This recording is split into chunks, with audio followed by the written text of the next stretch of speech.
Want me to try this? Okay. No, I'm on. I got it. Thank you. Oh, you did? How did you get on? I don't know. Alyssa did some magic from her end. Oh, What did I alright. do? Okay. I don't know. You did magic from your end. Okay. I'm recording. Hi, Esty. Hi. How are you? Hi. So two of my machatenesses are on. Mm. This year, we're so lucky to have a new machatenista, Esty Gewurz, who's in the upper right. Anyway, I just want to thank everybody for coming as usual. My sister, Linda Rosenfeld, Chaya Sarah Bas Masha, died literally 30 years ago. And it's hard to imagine that like a whole lifetime, like the number of years is like a lifetime. And it's like, it's hard to digest. I can't even figure this out. I wrap my head around it. You know, life just goes on and keeps going, rushing. And maybe about 23 years ago, 25, I can't even remember. I had moved to Muncie and I had heard people having Yahrzeit for people. And I never really understood, you know, there were, they would have sudas and all kinds of stuff. And I always used to feel bad, you know, because, well, I can't do this for my sister. And then, I don't know, I was talking to my dear friend, Anita Noble, who is not on right now because she's in Israel and it's much later. Anyway, and she was telling me about a friend of hers who I think she was an only child, a balas tshuva, and when her parents died, she would have ladies learning in their memory. And it's like, I said, well, I could do that. And for the past 20 something years, I've been doing this. And I know it brings a lot of neshama, certainly to me. I know to my mother, my father, who also in the past. And I'm grateful for the opportunity to do it. So each year I've had speakers, I've had, and you know, people speaking about all different topics. I've had, one year I had a singer, which was really nice. It was really, really nice. And then sometimes it's just quiet, just to Tehillim, and not even just a few minutes of just talking and reminiscing and just getting together. Anyway, and usually there's food and it's always nice because there's like a little social aspect to this. So this year, it's really different. I miss having like other people around, but Baruch Hashem, my mother is here with me. And a miracle, you forgot. Right, and a miracle. And this year we're so blessed to have Alyssa, because each year I ask you, Alyssa, if you're in Muncie, come and join us. I have asked you, and now you are able to join us. So I'm really grateful. And so I'm introducing Alyssa, but I just want to say one more thing. Like losing a sister has been very painful, and it's been like a long, like I said, a whole lifetime of years have passed without her. But Hashem has sent me each and every one of you, and you're my sisters now. And thank you so much for taking that role and being part of my life. And now we will hear Alyssa Felder with her beautiful words of wisdom that she's going to enlighten us with. Thank you. Thank you, Alyssa, for doing this. Of course. So just a little context. When your sister passed away, I was with you. I know. Right. You were in a little apartment in Poughkeepsie, New York, and your mother, I guess, and your father also were visiting, right? You were all together, and I don't know. No, my father was in California. He was with her when she died. Yeah. I remember your mother and you. Right. My mother was with me. Right. And I was over visiting because your baby at the time was the same age as my baby at the time, and they were playing. And then we got the news. So I never met your sister. I never had that honor and that fortune to meet your sister.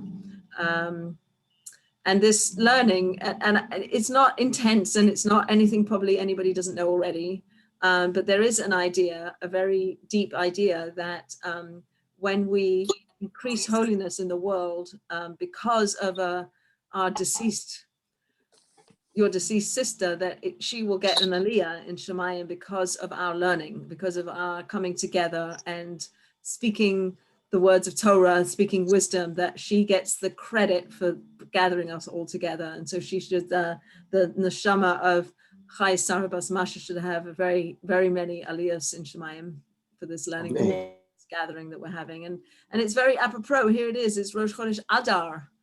Wow, what a day where you're supposed to increase your simcha on in Adar, and it's a women's holiday. I think most of the people on this call are women. And I just had a challah bake, and we baked challah, and I had your sister in mind when we were making challah. And it's really the power that women have, I think, is where we're at right now. There's really a rising of the power of women. And not diminishing the men, but just kind of like shining the light a little bit more off of that moon. We should have a little bit more moonlight shining out, even though it's only a sliver right now, Rosh Chodesh Adar. So the theme that I wanted to address when I asked Sandy if she could think of a mida, of a character trait that most represented her sister, she said chesed and loyalty. Loyalty to her family, loyalty to the Jewish people, and kindness. And I kind of was thinking about that, and all of a sudden I had this thought as I was reading the parsha. So this week's parsha is Mishpatim, and in it we read a lot. Actually, last week's parsha. Actually, I do really want to talk about last week's parsha. Last week's parsha, there's a scene at the very end of the parsha where God is sitting on a throne, so to speak, and under his throne is a sapphire brick. I've always been fascinated by the notion of what's a sapphire brick? What does that mean? What are we supposed to learn from this sapphire brick that sits under the heavenly throne?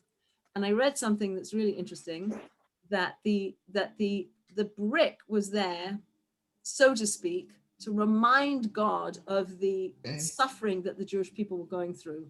They were in Egypt and obviously oppressed, and it was terrible slavery, etc. And that I need you to adjust this. If everybody could just mute themselves, it would be Yeah. good. I need to adjust the camera.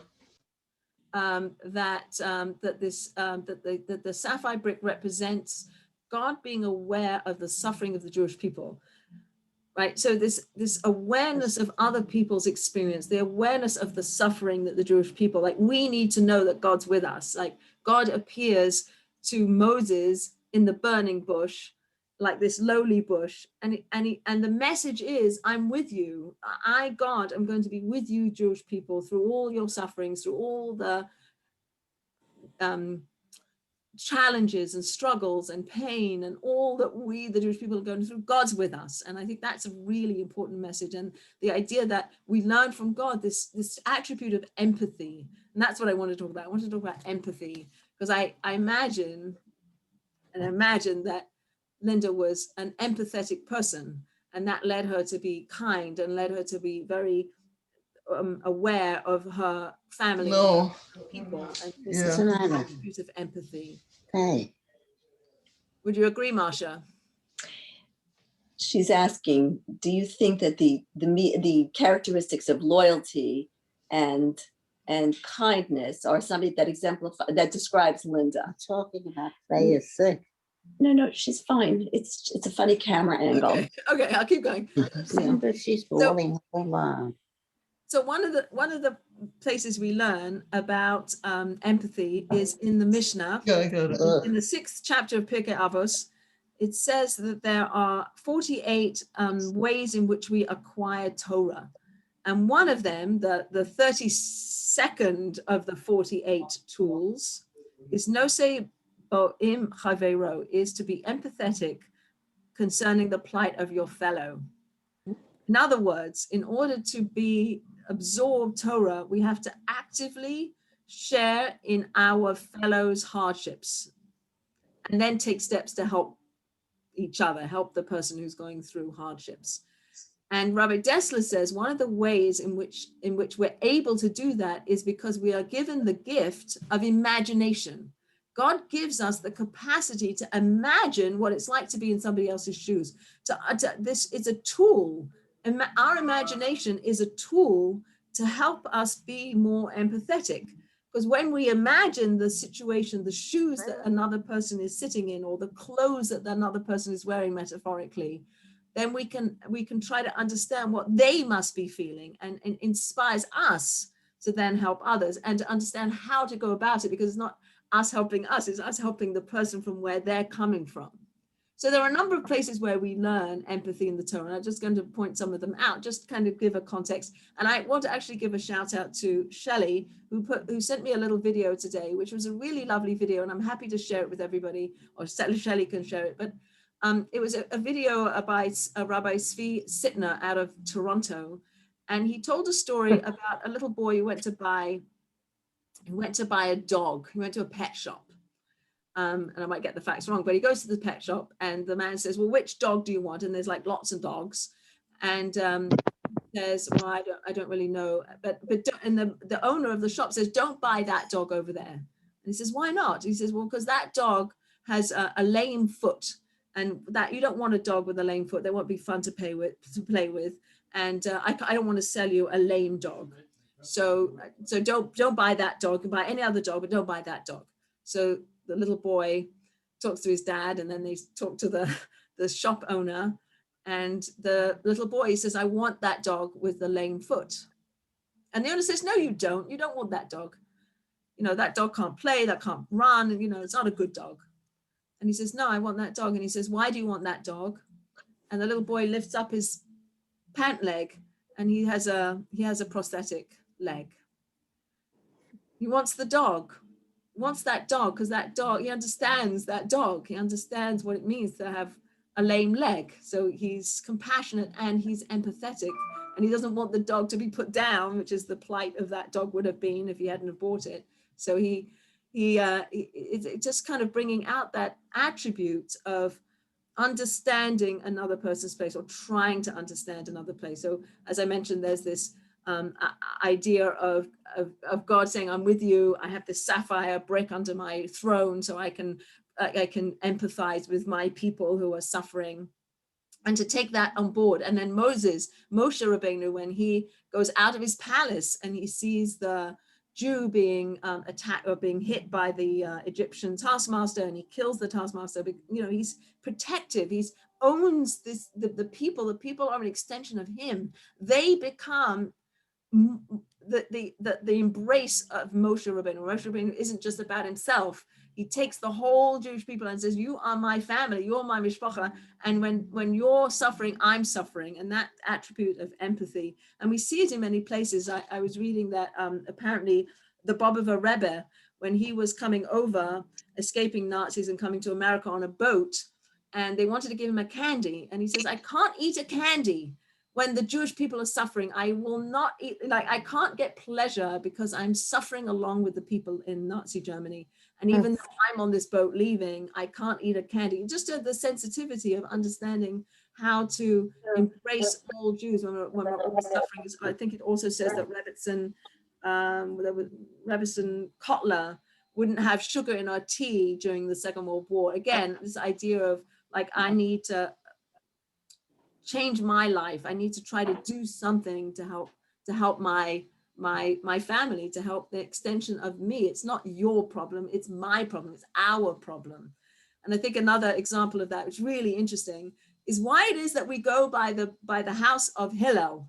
There's this debates in the whether you go by Beis Hillel or you go by the house of Shammai, and why is it that we go by Hillel?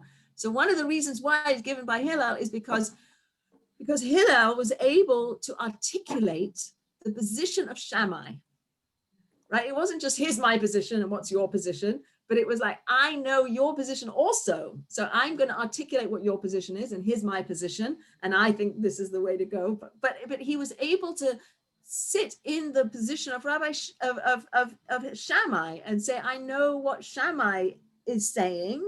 I get it. I'm there. I articulated it. However, I also think this is the right way to go. But it is given a reason. One of the reasons why we go by Beis Hillel is because he has that attribute of empathy and the ability to be in the other person's shoes. Going back to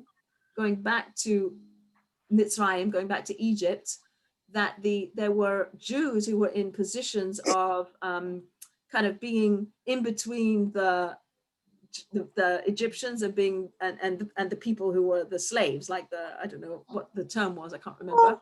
A little bit like capos in Germany. Was it that capos in Germany? Anyway, but they at certain times they were told they had to hit the Jewish people to make them work harder, and they refused. They refused to hit the Jewish people, and they took the hits instead from the Egyptian taskmasters. They took the hits instead of hitting their Jewish brethren, and for that they were elevated to become later on to become members of the Sanhedrin, because they couldn't do that. They couldn't do that to their fellow Jews. They couldn't do that to their fellow family members. And I wonder how we go about, like Andy was describing Linda as somebody who was embraced a bigger entity than the self, like was able to open up the arms and embrace, you know, the family, an extended family, and outwards. And we should learn from that, like in the example of the few examples that I've given of God himself, of Moses, of the people in our day, and this little boy going into the shop and understanding what it's like and wanting to take that little dog into his home. And so I don't want to go on and speak for too long, but I did want to focus on this attribute of empathy and how important it is in our relationships. And I guess when we do that, then we are kinder and we're more loving. And that's the role that we have in this world, is to be kinder and more loving and more embracing and taking more people in and feeling each other's joys and struggles, pain. and then acting appropriately and using our imagination, which is the tool God gives us, to know a little bit more perhaps how to address what somebody else is going through. The difference between empathy and compassion, says Dr. Brene Brown, is when you're empathetic, you're in the pit with the other person. When you're sympathetic, you're looking down and handing a sandwich. But when you're in the pit, you're holding the person and you're saying, I'm with you, and I'm standing. My presence is what I'm giving right now. I'm giving my presence. And I think when I think of Sandy and Marsha, and I think of losing a daughter and losing a sister, it's a whole. It's not like you get over it. You learn to live with it, and you do these wonderful things to keep her memory alive and to keep what she represented in the world alive, so that we can keep learning and doing, and that will continue to ripple out into the world, like her midot and her goodness continue to ripple out because you'll keep her memory alive. And we're all learning, and we're all going hopefully to be like one little drop more empathetic, or one just a little bit more aware of other people, and understanding that we don't know another person's shoes until we're standing in them, to be less judgmental and more loving and more caring and more embracing. So my bracha to us all is that we take the lessons of empathy that Linda embraced, that Linda lived, and that we, by our actions, give her neshama and aliyah and shemayim. You have to unmute yourself. Amen. Amen. Amen. That's beautiful. Amen. Beautiful. Amen. Yeah, Alyssa, thank you so much. Thank you. I think you really, you got to the core of my sister's, you know, her being, her all embracing. She was loving, she was warm, she was helpful to strangers, you know, although not Orthodox, had that Orthodox, you know, quality. When it You goes know, around, Right. She knew some people who were burnt out of their house. I forgot what happened. She built the house, moved in. I can't remember, but she also stopped people and made them go to shul. right. She lived in Berkeley. So I think there was Shlomo Karbach Shul there. So I think she was involved, and I think perhaps Makara, some people that way. But anyway, I'm I'm so grateful that everybody came. I know it's late, we're tired, but I have tremendous appreciation for all of you. And I really hope next year that we can meet in person. No, actually, I hope we're not doing this next year, but rather Mashiach comes and Amen. we will be Amen. in a totally different place. Anyway, the one nice thing about this tonight is that I was able to get some out of towners and see their faces. So thank you all for showing up, all of you. I don't know how to say goodbye on these things. So if somebody else wants to say something, I'm happy to hear. Otherwise, Shabbos, Sophia. yes, good Shabbos to everybody, and good Chodesh, and happy Purim. We're coming to like the happiest time of the year. So And a good life. Good life to everyone. To Sarah B. Is she on the line? No. she is, yeah. Is I that think. Debbie? Thank you. Saracha, you on? No, I guess not. Is that Deborah? That's Deborah, yeah. Sandy, we love you and we love your family, and we're honored to be living across the street. And let's look forward. It's Misha Nichnas Adar Marbin Besimcha. Let's look forward to simchas, to joyous occasions, and just go forward with smiles and all good things. Who is that? That's Liz. Okay, thank you so much, Liz. Amen. Thank you. Liz Cohen. Oh, And Sandy, it's such a beautiful schos that you did this, and it's so clear from hearing about your sister and hearing those beautiful Divrei Torah that you're really carrying her legacy forward to the next generation. It definitely is not gone from the world because you are really perpetuating it. And the neshama should have an aliyah. You should Thank only you. have simchas. Amen. Thank you so much, Esty. Julie's mother. Yes, that's our dear I Mahaten. want to thank you for letting your son marry my granddaughter. It wasn't a hard choice. He's the best. I want to thank all of you because you really honor my daughter Linda, and certainly Sandra, knowing that she has such wonderful mishpacha, not friends. So Thank you. But that's the point, Sandy. I think you take the people in your life and not just your friends. They're your yeah, exactly. I mean, it's like a family. I feel that way. Yeah. So thank you, especially you, Alyssa. You're like one of my oldest friends. never go away. I put Keep sister, coming not back. friend. Alyssa and I met the 30-something years ago in Poughkeepsie, New York.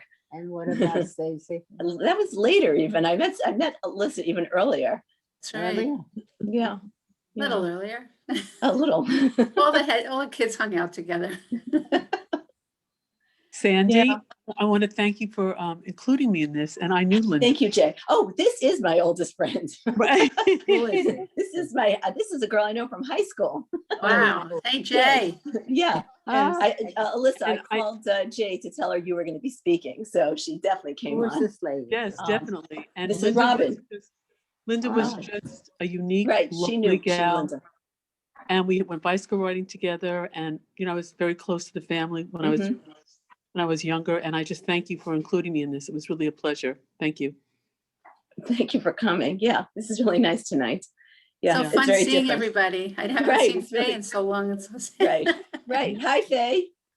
Yeah, They live hi. next door to us Hi. and Thank you for left the for Florida. invitation. Sorry, I was speaking on top of you. I didn't hear exactly what you said, but thank you for the invitation. And it's good to see all those people that I've missed for 6 years already. And you all should have good health and only good things. And in the near future, have a good Yantish. Amen. Amen. Hey, you know what? Hey, I didn't see, I just realized, Esty, you're the only person who was at the wedding. I would have had all you guys at the wedding. We didn't see anybody at the wedding. That's right. Esty Gewurz, right. She's the only one who was at the wedding. I just realized that. No. Yep, this has been a year. Okay, God willing, only Good good from this group. from this Okay. group, yes. Yeah. All right. I always say that the bride and groom, the husband collar at the wedding. Yeah, sure were. Yeah. So They were so anyway, sweet. thank you all. Thank you. I just say that it's so special that Sandy's mom is next to her, and this time not going home the next day, and that the relationship is so special, and that I know that loss is so profound. I lost a sister, and I know how it affects a family, but you guys bring the what's important in life right in the forefront, and I personally feel so grateful to have Sandy as a dear friend. She's like a guardian angel. Love you, and thank you for including me. I feel very honored to be in this special circle. Well, Susan, when you were over the other night, you actually reminded me I had to work on it. So thank you. You chose well who to speak. Right. It was She really suggested great you, seeing you, Alyssa. Alyssa. We see each other at Simchas, Alyssa. Right. I'm still in. working on the rapping like she does, but Right. yeah. Okay. God bless. A good God bless Chodesh. everybody. Joy should increase for She's so everybody. quiet. Chodesh Tov, everybody. Good Chodesh. Yes. Be well, everybody. Have a good Shabbos. Thank you. And again, I don't want to Mashiach should leave. come. I know, that's how I feel. Thank you Right. very, Good to see very you. much, ladies. Okay. Everyone. Good night, everybody. Good night. Good night. Thank you, Good to Alyssa. see you. Bye. Thank you, Alyssa. Thank you so much. Bye-bye. Oh, Alyssa, you were It's great. wonderful. It was really Absolutely great. Right. It's really great. My face. Thank Bye, you. Marcia. Alyssa. Okay. Alyssa, I didn't say hello to Shelley. I never met her before from the core group. All So right, well, she was um, on. I I'll realized I send that didn't little, introduce little myself. clip. It was such a lovely clip Right. about like you can't, you just don't know. You don't know the situation of other people, and you just don't know. Right. You know, Right. so easy So to get to conclusions. I know it's right. We always have to be aware of our surroundings. And